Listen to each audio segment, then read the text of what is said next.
Stock up on herbs and aim for the head. We're taking on some of the best zombie games of all time.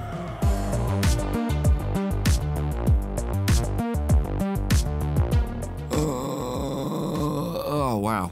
I've really got to get more sleep before recording these. Zombies are a very specific apocalyptic scenario that we've become obsessed with in the last 20 years or so. And they're particularly rife in video games, where instead of just watching the undead apocalypse, we can actually do something about it. And to be clear, I mean shooting zombies. Dead Island 2 is their latest release in that fine tradition, and to mark its release, we're looking at 7 of their best zombie games ever to grace their PC, past and present. These are the games that we think cover a nice range of approaches to that same scenario. The world's gone to all hell, the dead are walking the earth again, and you're one of a ragtag band of survivors just trying to make it to tomorrow. Whether you choose to get really good at parkour or hair care is up to you. Right, Leon? All the games featured on this list are available at Games Planet, where ROG gamers can get additional discounts on their already discounted prices via the ROG Armory Crate. And they're all seminal moments for zombie gaming. So subscribe if you're new here, get ready on that like button if you enjoy it, and bring on the hordes of shambling undead. Careful now. 2023 is already a pretty vintage year in zombie gaming. Because not only did Dead Island 2 just drop, we also got a remake of one of the founding fathers of the genre. Resi 4 shakes up the formula that the previous 3 survival horror games established, bringing the camera down from the vertigo-inducing corners of the room and placing it behind Leon Kennedy. Coupled with much friendlier controls than we found in the previous games, in 2004 that made you feel all agile and untethered, zipping along through rural Spanish villages full of occultists and searching for the president's daughter. In 2023, in remake form, it feels positively life-affirming. The visuals are so heart-achingly gorgeous that they remind us why we buy high-performance PC parts in the first place. The controls are even smoother, Leon even more agile, his hair even more immaculately parted. There's just nothing getting in the way between you and the skin-crawling atmosphere of the barren villages where Los Iluminados have taken up residence. This remake's a perfect excuse to sample a zombie game GOAT all over again. And it might not be the last we hear of Resi before the video's done. Well now, time to cause some mayhem! Until Telltale Games forged a new path for the genre, the only feelings that happened in zombie games were the grasping of clammy undead hands on vital organs and tasty eyeballs. Storytelling had always taken a back seat, even in the Resident Evil series, whose characters were better written and more sharply defined than most. They were still only there to make the bits between the action more interesting. Lee and Clementine's story reverses that polarity completely. The fraught QTE sequences that you endure during zombie attacks are actually the filler in between the bits you really care about, the conversations. This is a tale about parenthood in the harshest conditions possible, about trust, loyalty, and people remembering that you said that. The story can go off in totally different directions depending on your actions, and that only reinforces how against the grain this episodic adventure was for 2012. We can thank it for reminding us all that even in the best established horror subgenres like this, what we really care about deep down is people.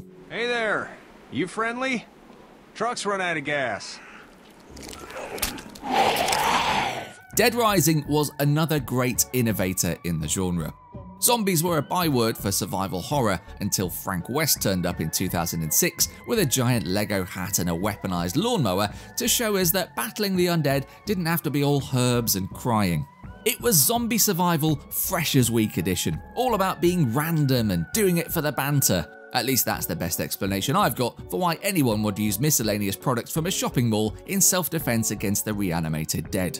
Dead Rising's all about a hard time limit too. You've only got a few days until the helicopter arrives to rescue you from the mall where you've been holed up, so it's up to you to go out and explore, rescue as many survivors, and take down as many bosses as possible. That passage of time gives the game a totally different feel to the rest of the genre. You know the end's in sight, you're just choosing how to spend your time between now and then, and apparently the answer is wrestling moves on walking corpses. Look on the bright side. Zombies are stupid and slow. What makes State of Decay such a standout on the landscape of zombie games, where a veritable horde of apparently similar titles looms, is that it's so much more than it looks on the surface. Yes, there's plenty of running zombs over in pickup trucks, shooting them, clobbering them with whatever blunt objects you have close to hand, and we wouldn't have that any other way.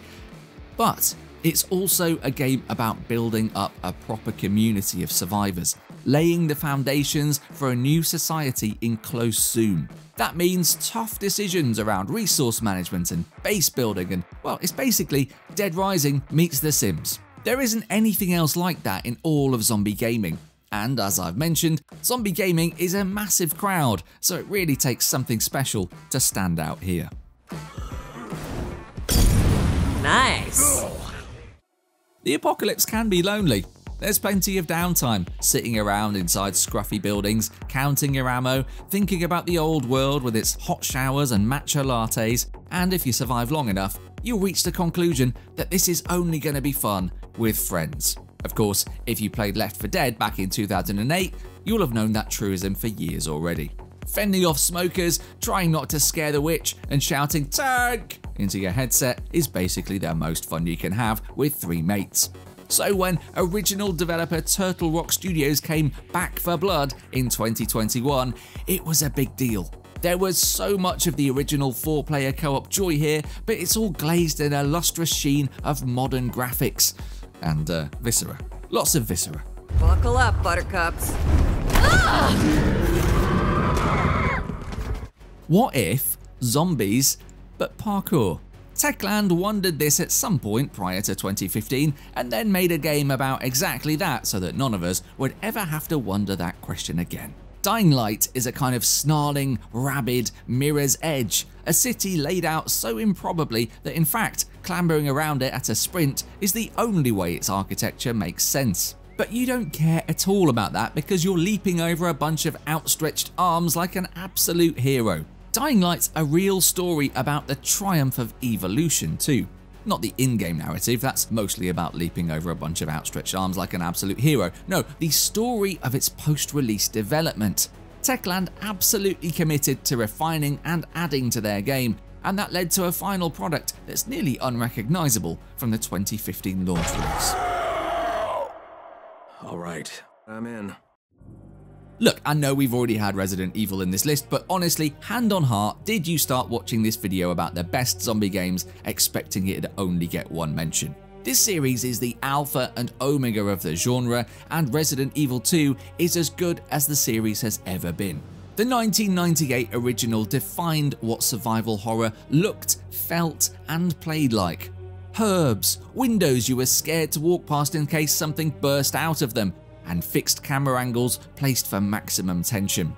And then the 2019 remake came along, changed almost everything, and still ended up feeling like a like-for-like remake for modern machines. It's miraculous. The visuals on show here are still top tier in 2023, and at max settings, it'll really make use of top-spec PC components. If you've always admired this one from afar until now, it's time to figure out why it's thought of by most as the best zombie game of all time. This may be a one-way ride, so be prepared, Leon. Right, everyone back in the van, we've alerted the horde and we need to beat a hasty exit. We hope this video has been of some use to you in the doomed fight against the hordes. Leave us a like if so, and subscribe to us for more videos on the reg. Catch you in the next one.